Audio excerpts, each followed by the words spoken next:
Yeah. Um, Hello everyone. We're pleased to welcome Dr. Bhavna Sahu, Assistant Professor of Economics at Jindal Global Business School, OP Jindal Global University. She holds a BA from the University of Delhi, an MA from the University of Hyderabad, and a PhD from IIM Indore. Previously, Dr. Sahu was a research associate at IIM Indore and worked on a menstrual hygiene project with the government of Chhattisgarh. Thank you so much for joining us today, ma'am. Without much delay, we will dive right into the theme for the month, which is gendered markets. So, in today's world where gender dynamics increasingly shapes market trends and preferences, understanding these influences becomes very significant. So, to begin with, how do you think gender influences consumer behavior in general? Are there any specific examples that you have personally witnessed or you have come across? So, yes, definitely. First of all, thank you for the introduction and thank you for this interview also. And also, for the general description of this, we do see consumer behavior getting influenced by these, the gendered advertising that we see around us, or, so there are lots of theories around it, and lot of researchers have different viewpoints about it. But just to start a generic discussion, as basic as when there's a child or a babies are there, and then we differentiate them based on boys and girls, and how pink color is introduced to in a girl's life, as if she's associated with pink color in some form. And for boys it's blue color, which is funny because it's very interesting, because in 1918 it was the opposite, wherein pink color was used to be associated with boys, and the pink color was associated with pink color was associated with boys, and blue color was associated with girls. And we see a completely different picture today. So it starts from as very basic as that, wherein consumer purchasing decisions are altered because of gender influences, right? Also, when I say about gender, so there's the physiological characteristics under which we understand sex as male or female, right? Physiological characteristics. But then the concept of gender itself, um, that's it has more psychological features associated, and how the individual perceives his or her own attitude, right? How they identify themselves, and what was their environment like when they were, it could be several other things. So what I mean to say is, when I say gender, now whatever we have understood in terms of gender studies, that is taking a very different picture now, with when individuals identify themselves under these two, if I may say, some kind of gender polarization, which was very prominent earlier. Now we see a very different picture. So a lot of consumer behavior studies don't show us a good picture, because we are lacking this part of just so you cannot just assume men to behave in a certain way, women to behave in a certain way, or think in a certain way, because there are new concepts of all these, of the way gender is perceived is coming up, and that is also being influenced. That is a big influential factor, actually, when it comes to the way we think, the way we purchase, the way we live our life, and all that. Absolutely. Right?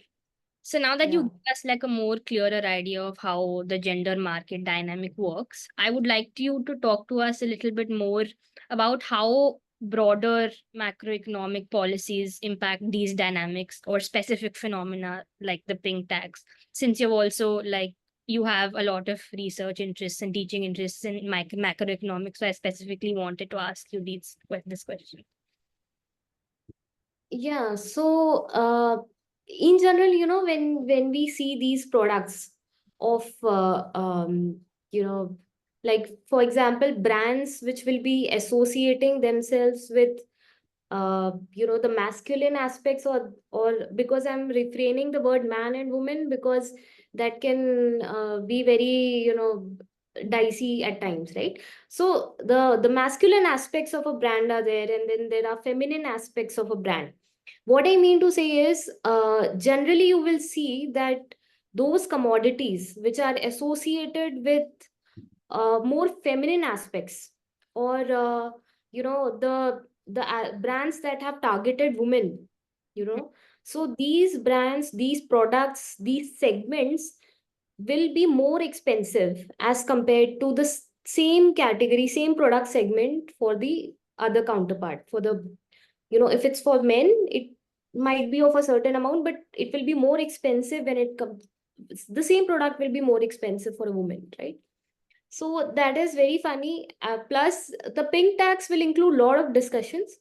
But this is also a part of it, that goods and commodities that a woman consumes typically. So what kind of product segments will come here? It starts from domestic products, body care products, home decor products, right? All these, the usual household items, as well as toiletries, on all these product segments will be coming under those, those that are purchased more by the woman, right? So what I mean to say is that even as simple as, the clothes that women purchase, right? So the similar material, similar brand would be charging, twice or thrice or five times more expensive than what they will charge for that same product for a man. Also, it is very interesting when you look at the income sources of a woman, right? Primarily, they are not, I mean, now, of course, trends are changing, but if you look at the underdeveloped countries or the developing countries, even in the developed countries, a lot of times women are not even if they are earning, in the purchasing decisions for the family, she might still have she might still be at the second seat, right? So these kind of issues come up for a woman, right? So first of all, she's hardly having a right over her, over the money matters in the family. Plus, and the gender pay disparity is also there, wherein on an average, for the same qualification, for the same position, a man will be, given at least 23% more than what a woman earns on an average globally. So you have, on one side, we see this, that women are, in general, they lack the, first of all, the rights, as well as maybe we doubt as much how, as to how much their, earning potential is. Plus, they are taxed more, all kinds of products, wherein they are, first of all, the MRP is more. And even if you look at the international trade and how, the products are taxed and everything, you will observe that for sectors such as energy, mining, right, these are certain sectors which are not taxed so much. But sectors such as agriculture, textiles, where you will see more women in the market, there you will see there's higher tax, right? So there's this phrase that, shrink it and then pink it, and then you can charge more on the product and all that. Plus, apart from this, there's also this, that, personal hygiene products like menstrual hygiene products are also taxed severely. I mean, so still in certain African countries, if you compare, they are charged, I think, around 20 to 30 to 50%. The excessive taxes are imposed on personal hygiene products as well. So pink tax would include, I think it would kind of include all these issues, right? Yeah, absolutely. So yeah. So building up a little more on what you said, like if we look at businesses that use gendered marketing strategies, now that this is like totally your point of view. So now that consumers are moving more towards gender neutral products. What do you think about the future of such practices? Like, do you think, like, what is the long term impact? Like, suppose a business is implementing something like this, do you think it'll be successful in the long term? What implication will it have on future? So, now interestingly, we have, like, for example, if we go back before 1960s, there were these concepts of these androcentrism, gender polarization, biological essentialism, all these topics, when you look at in the detail, it all talks about how these two genders are extremely different from each other. They have different roles to play in the society. They should be treated differently. They think differently. Their roles in the society is also different. It very clear demarcation. Since 1960s, with the advent of, so feminism came around in a lot of rounds, I guess. But in 1970s, again, there was a surge which has continued. So, with the advent of feminism and how gender is being perceived, we are changing. The scenario keeps on changing since then, has kept on changing. So even now we have some ideas of a metrosexual man. A metrosexual man is someone who enjoys the more feminine side of him. He will be someone who can go in for a manicure, someone who would care for how he looks like, right? So he takes a lot of care of himself and how he looks and everything. And this is a man we are talking about, right? So today's men do come, a lot of men come around this, come into this category of as a metrosexual man. So, and also there are women who enjoy driving SUVs, sports car, and they deliberately buy cars like Thar, or these kind of cars wherein they want to have that rugged look, or they identify more with those kind of brands. Mhm. So each of the brands here some is generally associated with some kind of sentiment, Mhm. some kind of sentiment. So the more you associate your own self with that sentiment, you will go for that brand, irrespective of which gender you tend to identify.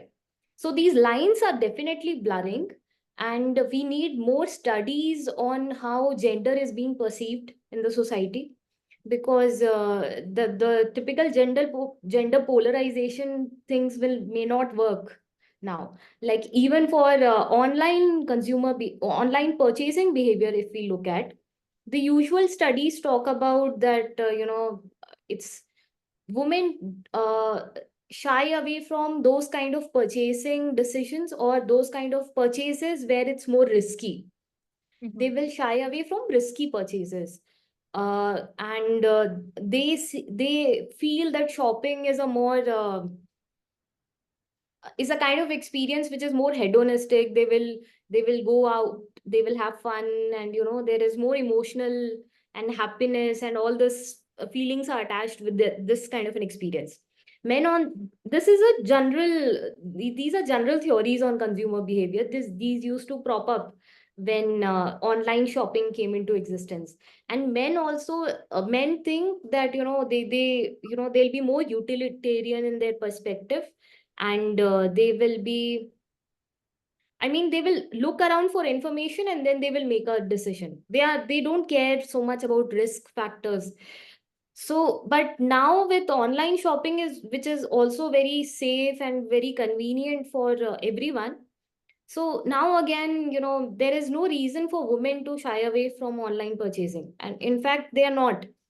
So as in when we see that different people will be identifying themselves as a certain kind of how they identify themselves in terms of their gender, they will make their purchasing decisions like that.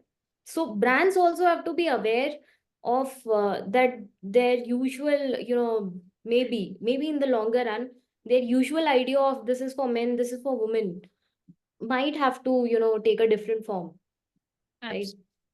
Considering now our discussion has taken like a turn more towards societal preferences and norms, I would like to talk to you a little bit more about how gender norms and stereotypes um like impact business practices? Like basically I wanted to elaborate a bit on the relationship of that. Is it like society drives gendered business practices, or do you think it's the other way around? Like what, elaborate a little bit on what this relationship you feel is.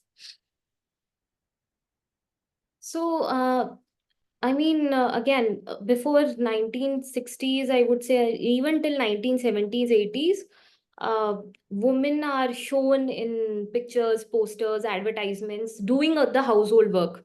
Right. I think even in by UNICEF, there was a study 3 years back that Indian ads tend to uh, do more of, they have more gender stereotyping in their ads as compared to other countries, specifically for India, because we claim ourselves to be a very progressive nation. But interestingly enough, women are even in their advertisements also, India seems to be having a lot of gender stereotypes, right?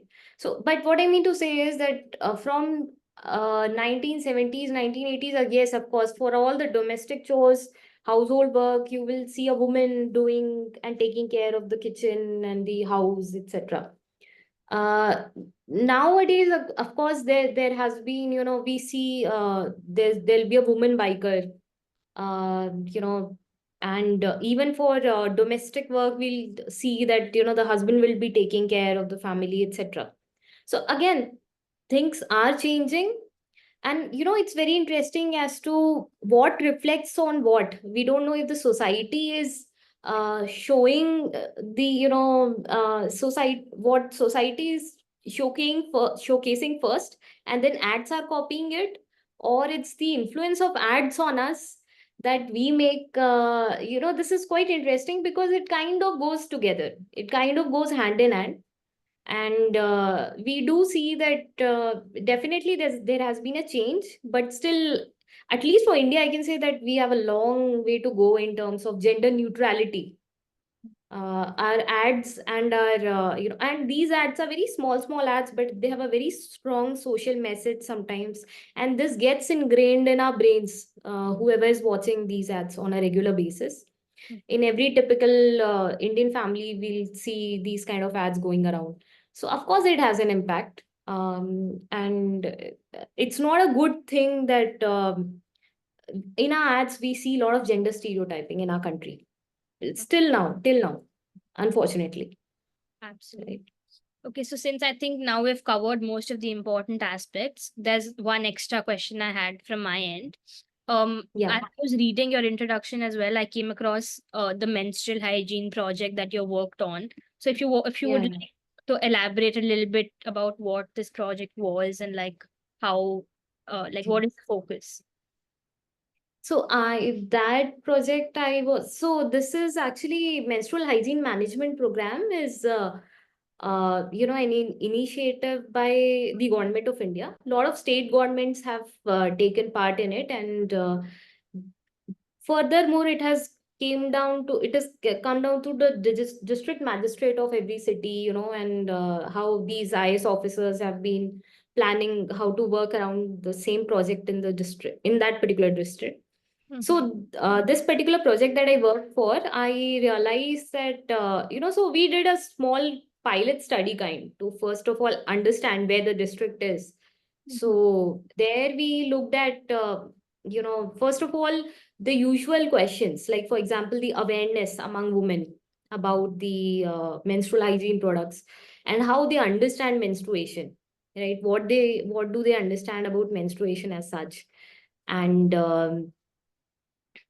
uh, you know so there were questions as to if they're using any kind of sanitary napkin. First of all, are they using it or not? Are they using cloth or some other kind of sanitary napkin? And if they're using it, from where they are buying it, because we have a lot of these SHGs operating in the rural areas of the country. And so they have some SHG Didi, they call it, like these rural area, women in these area. So they try to say they in certain districts and certain, so there are few districts actually which are doing very well, because these women SHG, this SHG self-help group, they have devoted themselves in making of the sanitary napkin for at a very cheap cost, which should be biodegradable. And these women are running these initiatives, and government is trying to support them. So we also came across of something like this, and it's running good. Sometimes their issues are there, like for example, the continuity of the project is a challenge, because sometimes they run out of funds, and because they have to provide these sanitary napkins at a very low cost, so there has to be some support by the government in at certain levels. And so the questions that we were primarily asking were these only, that whether what kind of products are they, first of all, how they understand menstruation, what do they understand of menstruation. So it is very shocking as to a lot of women still think they're not sure if it is a biological process, or it's some type of a type of a curse on women, or they have different types of theories around them. So they're still not sure. They cannot define menstruation as such. And then, what kind of products they are using. Even now, there is a good enough amount of number of women who tend to use cloth as a, product, as as a, hygiene product. I mean, during their menstruation, they still prefer using cloth, because of maybe the way they have been practicing their own they've been managing themselves like that. So this phenomena, we observed that a lot of younger girls, they are very aware of this. They are still aware that we should use sanitary pads, sanitary napkins, but the elder women are still a challenge.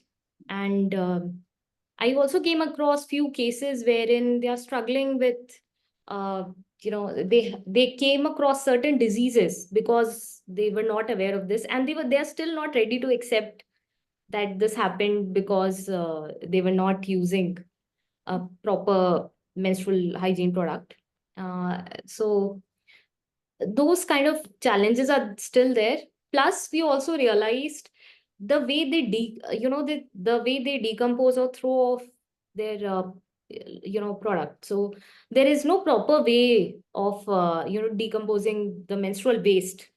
So there are few ways, like for example, either they'll burn it in their backyard, or they'll bury it in their ground, because villages generally, they have a good area around them, right? So they'll bury it somewhere, they'll either burn it, um, or there's also one thing that we observed, that there's a tendency in certain areas for women to throw their used sanitary napkins in a pond, which is very disturbing, because that's a common water source for everyone, right? So it is very disturbing, because this is the water that they are using to take bath, and those things like that. So it's very filthy kinds, so the idea is they're not aware of how to decompose the product. A lot of social stigma is attached to this, because they feel that the menstrual blood can again, there are black magic taboos, there are all kinds of social stigmas there, that prohibits them from properly decomposing the product or throwing their product. From the government's side, we do have segregation shades in every village, where they can put their biodegradable waste and non biodegradable waste. Similarly, they have incinerators in schools, as well as they have segregation shades and waste in every village. But interestingly, all those were locked. Nobody's using it, at least for the district that I could check for. They just understand that government has built something, but they are not actively using it. So it is a very disturbing story. Although the usage of sanitary napkins has definitely increased over the years, since there has been more awareness, specifically among young girls, like starting from 11 to 19 years, if I can say, they are more using sanitary napkins. They are well aware of it, but the challenge still lies with the older women. And again, the menstrual waste, decomposition of menstrual waste is still a challenge. I mean, that is there. That was my primary, you know, findings in the study. All right. That was some really important information. And I think with that, we come to the end of the discussion. I thank Yeah. you so much for sharing your perspectives and your, Thank you, Prabhu. and I'm gonna I like have good time for this interview. Thank you so much for approaching. Thank you.